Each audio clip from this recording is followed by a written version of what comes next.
Hi guys, kamusta po kayo? So matagal-tagal din po ako na hindi nakapag-upload ng video dito sa aking YouTube channel. So mag-update lamang ako guys. Ayan po para po sa mga nangangamusta kung kamusta po yung aming online business. So okay pa naman po siya guys.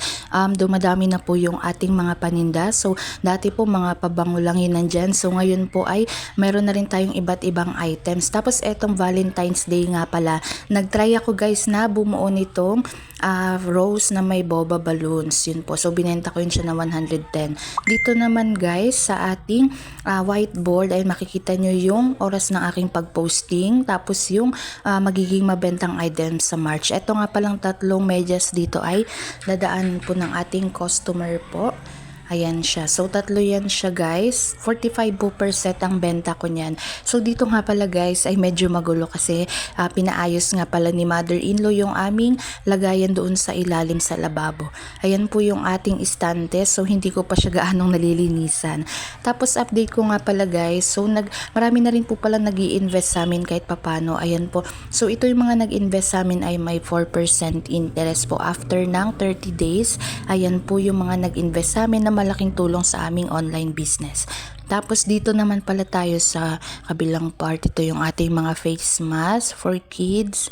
Ayan, 10 pesos yan siya guys. Tapos meron na rin tayong black and blue.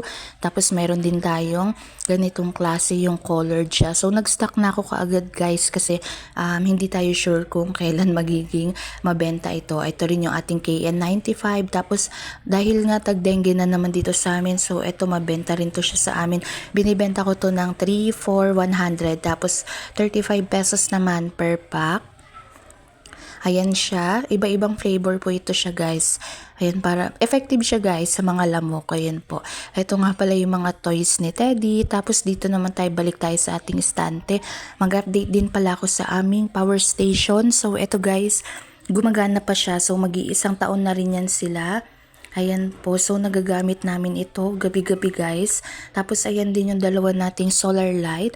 Ito guys ay nagagamit namin kapag after na namin kumain ko kung kailangan ng hinaan yung ilaw. Ayan, ganyan na siya yung gamit naming ilaw. So tipid talaga guys sa kuryente. So 1.3 na lang ata or 1.2 ganun yung aming kuryente. Yun lamang, thanks for watching.